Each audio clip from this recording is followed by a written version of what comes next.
안녕하십니까. 미용예술학 박사 박상국입니다. 자, 오늘은 기초 디자인에 대한 원리와 디자인의 흐름에 대해서 광범위하게 돼 있는 부분을 좀 풀어서 좀 얘기를 하겠고, 물론 이제 뒷부분 가가지고 더 이제 정확하게 이제 접근하겠지만, 일단 흐름을 좀 한번 보고, 그러면서 기하학을 통해서 도형의 이미지를 공부하는 시간이 되면서, 이러한 이미지를 갖고 내가 헤어 디자인을 접근할 수 있고, 어떻게 접근할 것인가에 대해서 생각해보는 시간이 되었으면 하는 바람입니다.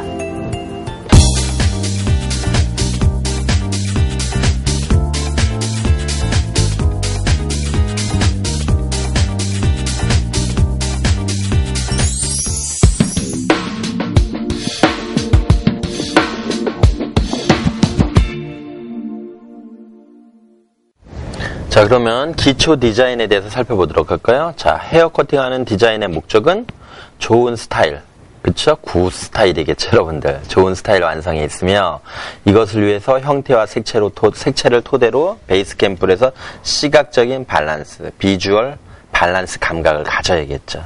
자, 디자인이라는 단어는 오늘날 가장 빈번하게 사용되는 용어 중에 하나이죠.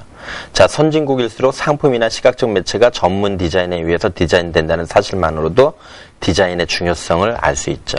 그래서 우리 헤어 디자인도 앞으로는 전문 헤어 디자이너에 의해 디자인되죠. 그럼 전문 헤어 디자이너가 되기 위해서는 자, 조형적인 요소, 디자인, 선 이런 것들을 익히고 드로잉 공부를 하면서 하나하나 만들어 나가야죠. 그래서 완벽한 이론과 완벽한 시술력을 반복 훈련을 통해서 경험의 법칙에서 샵 활동을 하면서 하나하나 반성과 다른 내일을 설계하면서 만들어 나가야겠죠. 그랬을 때 전문 헤어 디자이너로서 발판을 만들 수가 있겠죠. 자, 디자인의 어는 대지근 아래에서 출발했죠. 18세기 말 영국의 산업혁명으로 기계에 의한 산업적 대량 생산에 적합한 원형을 제시하는 단어에서 시작된 거죠. 디자인이라는 말이. 자, 헤어 디자인은 우연한 작업이 아니라 어떠한 시각적 형상을 만들어내기 위한 계획적으로 구성된 요소들을 배치하는 인위적인 작업이다. 계획적으로 구성된 요소가 뭐였죠, 여러분들? 12가지의 법칙이죠. 그러면서 12가지 법칙을 통한 발상 과정, 작업 공정 여러분들 생각나죠? 전 강좌에서? 그렇죠. 한 번 더 훑어보시기 바랍니다. 잘 생각이 안 나시는 분들은.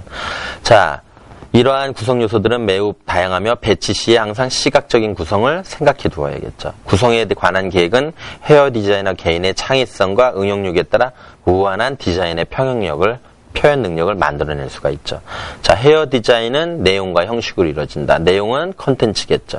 형식은 폼. 그래서 내용은 전달하고자 하는 스타일. 그래서 만약에 우리가 엄마들 머리 하고 싶어요. 그럼 내용은 뭐예요? 엄마들의 이미지를 머릿속에 갖고 그 이미지를 손님한테 전달하는 거죠. 형식은 12가지 법칙을 통해 가지고 그 내용을 가장 가깝게 만들어내는 거죠. 그래서 내용과 형식이 있다. 그래서 내용은 헤어커트의 스타일의 주제, 이야기, 헤어 디자인의 의도, 컨셉이 포함되는 거고, 형식적인 시각적 측면에서 살펴보면 디자인의 다양한 구성 요소들과 원리의 조합. 그러니까 형식은 12가지 법칙 생각하시면 돼요. 내용은 주제를 생각하시면 되고, 내가 롱머리 여성스러운 페미닌한 롱레이어를 만들고 싶어요. 그럼 페미닌한 여성스러운 롱레이어는 내용이겠죠. 형식은 12가지 법칙에 의해서 계획해서 만들어내는 게 형식이고요. 자, 이제 형태 심리학 관점에서 한번 보면은 인간이 형태를 받아들이는 과정을 심리학적 측면에서 다룬 것이 형태 심리학이죠. 그래서 우리가 어떠한 형태를 봤었을 때 기쁘거나 슬프거나 즐겁거나 거부감을 느끼거나 안정적인 느낌이 들어나 이런 걸 이제 형태 심리학이라고 그래요. 그래서 우리가 게스탈트 사이콜러지에서, 게슈탈트는 우리가 배웠죠, 여러분들? 예. 자, 인간이 사물을 지각하고 심리를 다룬 형태 심리학은 1912년 독일의 베르트 하이머에 의해서 시작이 됐죠. 그래서 이들은 인간 행동의 전체적을 위해서 감각 지각을 설명하는 것이 중요하다 보고 지각 문제를 중점적으로 다뤘죠. 그래서 자, 형태 심리학자들은 사물의 객관적이고 기초적인 구조나 패턴을 제시하며 조형예술의 의미소통 체계에 많은 기여를 했죠. 그래서 헤어 디자인 영역에서 우리는 형태 심리학을 모티브로 해서 인간의 지각 심리를 객관적으로 연구. 그러니까 뭐야? 마음을 디자인하는 거 여러분들. 그래서 조형적인 형태를 통한 의사소통을 확립해야 되는 거죠. 이거는 마음을 디자인한다. 뭘 통해서? 형태 심리학을 통해서. 자, 굿 디자인이란 뭘까? 자, 좋은 헤어 디자인에 대한 기준은 시대, 경제, 사회, 문화, 개인의 취향에 따라 다르죠, 여러분들. 자, 하지만 좋은 디자인의 여부를 판단할 때는 기능성의 문제보다는 형태, 색채, 이들의 아름다움으로 평가되는 것이 이제 중요한 부분을 차지하죠. 자, 현대의 IT 기술처럼 어때? 고도의 기능성이 요구되지 않는 헤어 디자인의 기본적인 형태는 시각적인 아름다움이 굉장히 중요한 거죠. 그러므로 예술과 기술의 접목, 직관과 이성의 조합, 이런 것들이 헤어 디자인의 구성 요소를 할 수 있죠. 그래서 우리는 헤어 디자인을 하는 목적은 좋은 디자인의 완성에 있죠. 그렇죠, 여러분들? 자, 형태에 대한 다양한 연구를 바탕으로 비주얼 밸런스, 시각적인 균형을 가지기 위해 오늘도 우리는 달려야겠죠? 자, 그럼 디자인의 역사적인 흐름을 한번 살펴볼까요? 어떻게 보면은 꼭 알아야 되는데 우리가 이제 못했던 부분이에요. 그렇다고 또 얘를 또 무시하면 어때요? 진정한 스페셜리스트가 되기가 힘들죠. 자, 다른 분야의 디자이너들이 어떻게 했느냐. 우리 헤어 디자인의 역사는 굉장히 짧아요. 하지만 다른 부분들은 굉장히 역사가 깊고 그 안에 무수한 의미들이 담겨져 있어요. 이러한 의미들을 우리가 벤치마케팅에서 끌고 와서 헤어 쪽으로 끌고 와서 개인적인 발전과 나중에는 우리 미용 단체의 커다란 힘과 문화적 아이콘을 만들어주는 거죠, 여러분들. 자, 오늘날 우리가 알고 있는 질서, 조화, 비례 등의 이론들은 우리 조용의 법칙 쪽에서 학습을 했죠. 원래 미술가나 건축가, 장인들의 노력과 실천에 의해서 체계화되고 실용화된 거죠. 이러한 이론과 개념들은 미술과 건축 양식, 제품 생산의 기초가 된 거죠. 그래서 전에 제가 얘기했죠. 유럽의 문화는 교회 문화, 성당 문화라고. 그 안에는 그림이 나왔고, 그 성당 안에는 그림 나왔죠. 조각 나왔죠. 장식 예술 나왔죠. 장식 예술이 시각 예술이 되죠. 이러한 부분들이 다 떨어져 나오면서 자꾸 패턴을 만들어냈다라는 얘기죠. 자, 중세 초기의 미술가, 건축가, 장인들은 견습생으로 생각하면 우리 지금 생각하면 스태프 얘기하는 거죠. 어시스턴트. 자, 길드 조합, 노동조합이겠죠. 속하거나 유명한 거장, 마에스트로라고 그러죠.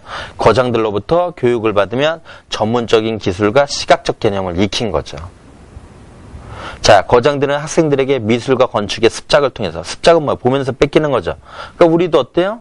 살롱 워크 속에서 습작을 많이 해야 된다는 거죠. 한번 우리의 일과 한번 이들이 걸어왔던 거하고 한번 비교해보고 느끼고 같은 교육 체계를 했을 때 더 많은 발전을 하지 않을까 생각이 들어요.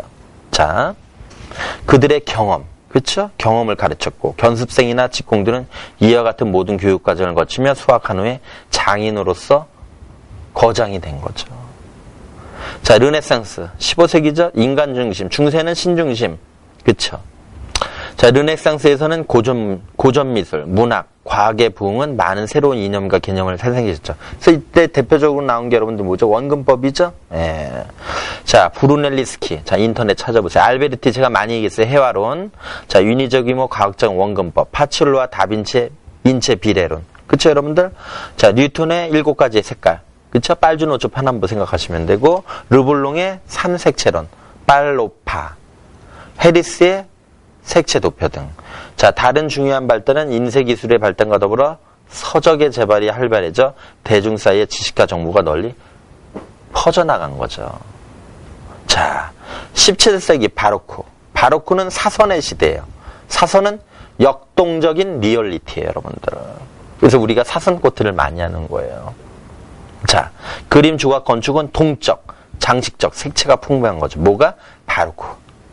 자, 이 시기의 예술과 장인들은 눈부신 시각 효과를 창조하도록 열망을 했죠. 그래서 이러한 부분들은 우리가 헤어 쪽에 많은 차용을 해가지고 뭔가를 이렇게 만들어내야 돼요, 여러분들. 자, 오늘날 일반적인 공업 생산 양식도요, 이러한 유명한 대가들의 영감을 받아서 뭔가 이렇게 만들어내는 거예요. 여러분, 텔레비전 한번 CF 보세요. 요새 뭐 3D TV다 뭐 하다 할 때 뭐 색채 나올 때 어때요, 여러분들? 이러한 부분에서 많이 끌고 온다는 얘기죠. 우리도 컬러링 할 때 어때요? 이러한 거장들의 작품을 통해서 뭔가 새로운 컬러의 배치를 찾아내야 된다고 하는 거죠. 또 건축가를 통해서도 어때요? 우리가 찾아내고. 자, 미술가로서는 우리가 그래도 들어본 사람들이 있을 거예요. 근데 건축가는 생소할 거예요. 이럴 경우는 인터넷 검색을 통해 가지고 이 사람들의 생애와 이 사람들이 어떠한 길을 걸어갔고 이러한 부분이 나의 디자인 인생에 어떠한 영향력을 미칠 것인가. 다른 분야의 거장들의 삶을 재조명하면서 우리 쪽에서도 이제 거장이 나와야겠죠, 여러분들. 그래서 이탈리아의 카라바치오, 스페인의 벨라스키스, 벨기에의 루벤스. 루벤스는 여러분들 프렌다스에게 있죠. 마르코가 그림을 그리면서 저 그림 화가처럼 그리고 싶었을 때 그때 화가가 루벤스예요, 여러분들. 자, 그 다음에 다이크, 네덜란드의 할스, 렘브란트, 명함의 예술인분이죠. 그 다음에 베르메르, 프랑스의 푸생, 건축가로는 이탈리아의 비뇰라, 프랑스에서는 르브, 영국의 존스렌, 이런 분들이 있었고요. 자, 벌써 이 시기에, 우리 이제 조선시대에 들어가겠죠? 우리나라 같았으면은. 자, 이 시기에 미술, 문학, 과학, 철학 분야의 전문 교육기관이 이렇게 벌써 일찍이 시작된 거예요, 서양에서는. 자, 1635년, 17세기죠? 자, 프랑스 파리의 에콜드 보자르라는 전문 학교가 벌써 만들어졌어요. 이 학교에서 처음 출발한 게 제가 이렇게 강조하는 드로잉부터 시작하는 거예요. 드로잉. 그쵸? 그 다음 비례, 색채, 표현에 대한 것들. 그래서 위대한 예술가와 거장들의 지식과 경험들이 교육을 통해서 학생들에게 전수가 된 거죠. 우리는 이제 시작하는 입장이고, 제가 또 이제 이론적으로 새로운 문을 열고 있어요, 지금.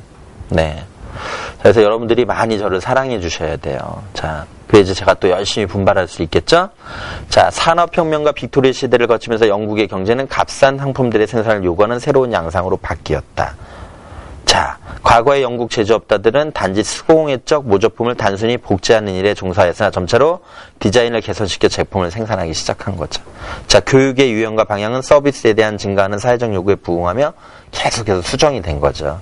그러나 많은 예술가들과 장인들은 그와 같은 변화가 그들의 창조하는 미술 및 공예품을 위협한다는 걸 두려워해서, 자, 미술공예운동이라고 있어요. 대표적인 주자가 윌리엄 모리스가 공업적 생산에 참가를 거부하고 수공품을 수공업으로 다시 돌아가자라고 했지만은 잠깐 유행에 그치잖아. 그렇지만 윌리엄 모리슨에 대해서 다시 다루겠지만은 이 사람이 또 끼친 영향이 있어요, 여러분들. 디자인사적으로.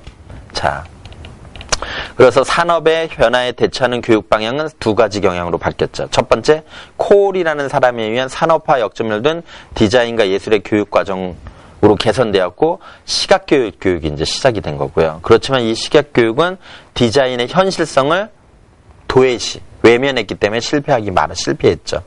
그리고 윌리엄 모리스의 주도된 미술운동은, 자, 산업화가 인간 삶의 목적을 파괴할 거라고 주장을 했죠. 그러면서 더욱더 우리는 수공업에 집착을 하자, 이렇게 들어간 거죠. 그렇지만은 모리스와 그의 동료는 한 종류의 공예품을 고집하여 창조할 것을 강조했으므로 산업화를 거부했죠. 그래서 이러한 거부를 통해서 시들게 됐죠. 왜? 흐름은 산업화이기 때문에 그렇죠. 그래서 코올과 그의 동료들은 대량 소비를 위해 필요한 기계를 받아들인 거죠. 그래서 예술가 장인들은 교육하는 교과과정의 변화에 의미 있는 기여를 한 거죠. 학교를 통해서 또. 이러한 쟁점은 결국은 뭐예요? 디자인 교육의 새로운 변화와 전문 분야가 이제 만들어진 거예요. 여러분들. 기계와 새로운 과학기술의 수용 등에 대한 철학적 분쟁을 낳았고 20세기 이제 디자인 운동의 성각자가 된 거죠. 우리가 이제 디자인을 공부하려면 이런 흐름을 알아야 돼요, 여러분들. 자, 기계 산업에 대한 저항을 극복하기 시작했는데 1830에서 1900 초기까지 약 70년. 이러한 70년이라는 시간이 됐는데 우리는 디자인이라는 말 나온 지가 얼마 안 돼요. 60년대, 70년대, 80년대 우리나라 참 힘들었잖아요. 그리고 80년대 후반에 올림픽이 치르면서 90년대에 좀 어때요? 괜찮았죠. 그러면서 디자인이면서 기본을 충실하자 하면서 2000년대 들어와서 이제 디자인이란 말을 이제 많이 쓰게 됐죠. 요즘에 애기들도 디자인이 안 좋아서 이거 안 쓰겠어요. 이런 시대예요, 여러분들. 그렇죠? 자, 그러면서 자, 이 70년 기간의 핵심에서 많은 예술가들, 건축가, 디자이너들은 산업화에 불가피 온다. 그러므로 이들은 새로운 기술, 재료, 소재의 탐구죠, 방법의 탐구, 기계 작동 요령의 습득 등을 인정하게 된 거죠. 그러면서 기계에 의한 대량 생산을 수락하게 되었고, 자, 디자인 교육의 또 다른 새로운 방향을 제시해서 1919년 독일에서 월터 그로피우스라는 분에 의해서라는 공예학교가 생긴 거죠.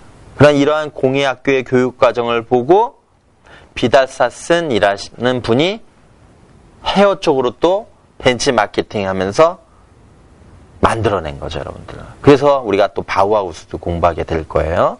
자, 그래서 바우하우스에 대한 중요성은 기술과 공예에 대한 새로운 패러다임, 인식을 제시했고, 미술, 건축, 디자인의 새로운 사고를 개발하는 데 있었었죠.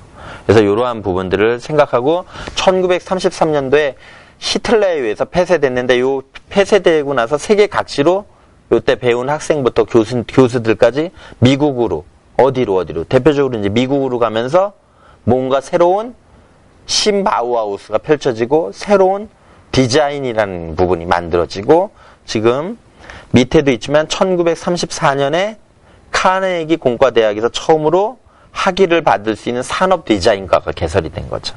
이게 이제 출발인 거죠, 여러분들. 그러면서 체계적으로 디자이너를 양성하기 위한 분야가 만들어진 거죠, 여러분들. 그래서 이렇게 우리가 살펴보았고요. 자, 그러면서 이러한 흐름을 이제 앞으로 강좌에서는 더 우리가 면밀하게 들어갈 거예요. 그러면서 진짜 참학습, 디자인에 대한 참학습을 여러분들이 다소 좀 어렵더라도 저 박상국과 하면서 그래도 이해하기 쉽게. 너무 저는 쉬운 거 별로 안 줘요. 왜? 내가 쉬우면 남도 쉽다고 그랬죠. 조금은 어려워야지 우리가 어떻게 고민하고 생각할 수 있는 생각의 힘을 기르게 되겠죠. 자, 그럼 기하학의 개념에 들어가는데, 기하학은요, 우리가 가볍게 커트의 조형의 법칙에서 살펴봤어요. 그래서 이 부분 보시고, 또 커트의 조형의 법칙에서도 보시고, 근데 이 부분이 좀 더 깊이 있게 가요. 이제 도형 분석이 들어가겠죠. 자, 기하학은 영어로 우리가 지오메트리라고 그래요. 그래서 지오는 지구, 땅, 토지죠. 즉, 어때요? 모발의 구체를 생각하시면 되겠죠? 지오는, 자, 메트리는 측량하다, 계산하다. 예, 이 두 단어의 합성. 그러니까 헤어 디자인에서는 어때요? 머리를 수치를 넣어서, 공식을 넣어서 12가지 법칙에 통해서 작업 공정을 만들어내는 게 지오메트리. 그게 이제 지오메트리 커트라고 할 수 있겠죠. 자, 기하학적 형태는 복잡한 자연물로부터 간결한 형태. 자, 우리 게슈탈트에서 간결한 형태로 축약하는 걸 뭐라고 그랬죠, 여러분들? 뭐였죠? 프레그난츠라고 그랬죠? 단순성, 간결성. 생각나시나요? 자, 간결한 형태로 만들어내는 인공적인 추상의 형태이며 자연의 유기적인 형태, 곡선이죠? 그걸 지적인, 이지적인 사고치기에 의해서 창조해낸 거죠. 따라서 기하학적 형태 자체는 이미 자연의 의미를 내포하고 있죠. 자연으로부터 파생되어진 형태이죠. 자, 기하학적 형태의 평면적 기본형은 삼각형, 사각형, 원이죠. 염색은 빨로빠 3원색이죠. 이거와 같은 개념이라고 알겠죠. 서클, 세임네요. 스퀘어, 스퀘어래요. 트라이앵글 이렇게 있네요. 이제 보부할 때 많이 쓴다고 그랬죠. 자, 그러면은 자, 기하학적 형태는 인간이 만들어낸 인공적인 형태죠. 형태로 끊임없이 변하는 자연을 직관적, 추상적, 상징적 개념으로 파악하고 가시적 형태가 아닌, 가시적인 형태는 뭐죠? 눈으로 보이는 형태가 아닌 지각, 생각할 수 있는 거죠. 생각할 수 있는 개념화된 형태로 우리가 볼 수 있는 거죠. 자, 기하학적 형태는 이러한 기본 형태 안에서 변형, 회전, 대칭, 결합, 왜곡. 왜곡이니까 어때요? 왜곡 아시죠, 여러분? 핸드폰 이렇게 카메라 찍을 때 보면 이게 얼굴이 막 이그러지잖아요. 여기 왜곡. 공제, 빼는 거죠.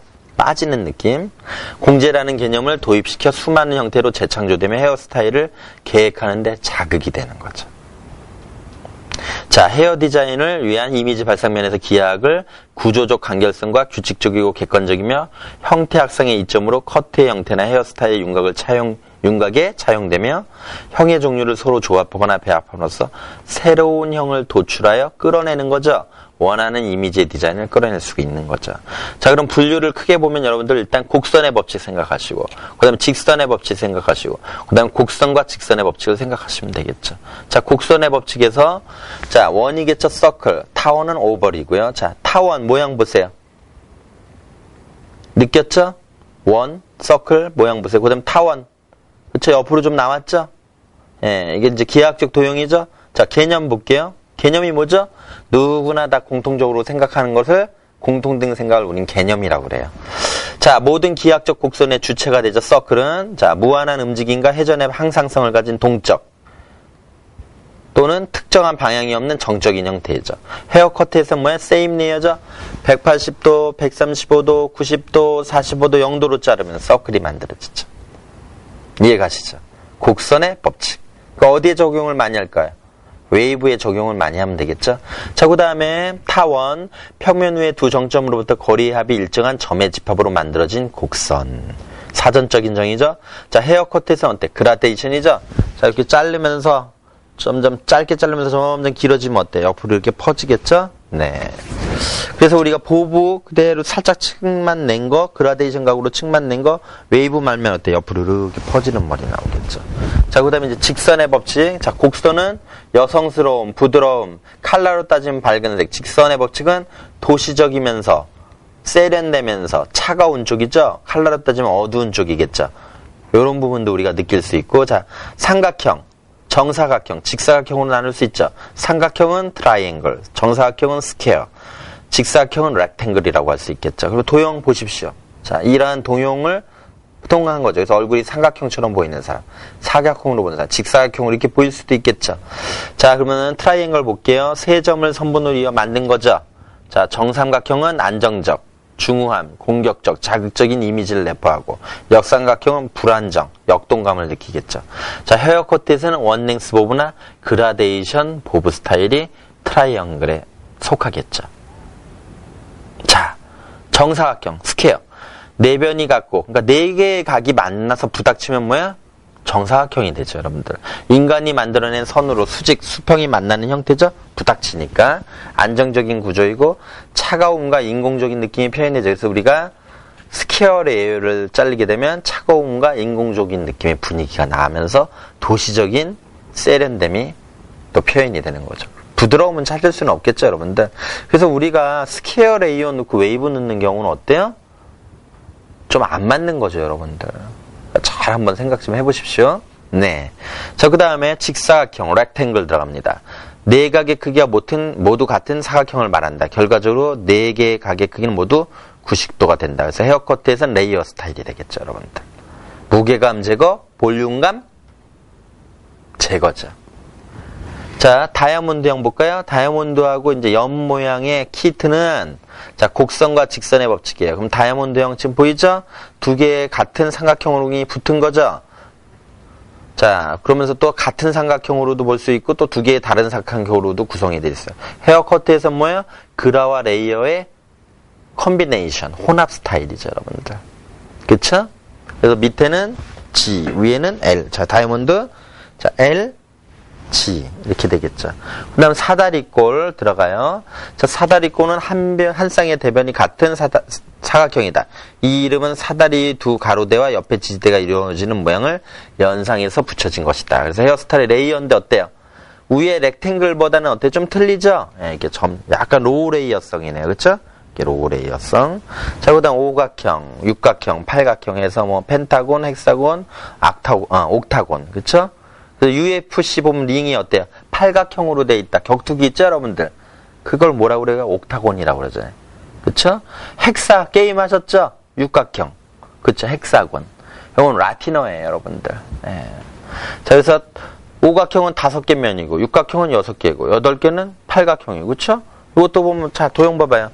자, 위가 쫑들고 밑에가 쪼여들어야죠. 그라. 위는 뭐예요? 레이어가 연결된 거죠. 그라와 레이어의 조합. 이러한 곡선의 법칙. 직선의 법칙. 곡선과 직선의 법칙에 융합돼서 도형을 만들면서 우리가 도형을 이미지하면서 12가지 법칙과 매칭이 되면서 작업 공정을 들어갔을 때 더 심플하면서 효율성 있는 디자인을 만들어내죠. 자, 그래서 우리가 지금 좋은 디자인이라는 뭔가 이러한 개념과 디자인의 흐름과 기하학에 대해서 살펴봤는데요. 이러한 흐름을 우리가 여러분들 이해하려면 자꾸 이 강좌 내용을 반복해서 들으시고 그래서 나라면 어떻게 생각하실 것인가 이렇게 자꾸 의문을 던져야지 많은 발전이 이루어지지 않을까 생각입니다. 자, 여러분들, 자, 이론이고 어떻게 보면 지루하다고 생각하지만 보다 나은 나의 인생, 한 번뿐인 인생에 디자인 이론의 베이스 캠프를 깔고 실기력과 나갔었을 때 내 가치 있는 내일을 가치 있게 생각하고 더 사랑하는 미용인이 되지 않을까 감히 생각합니다.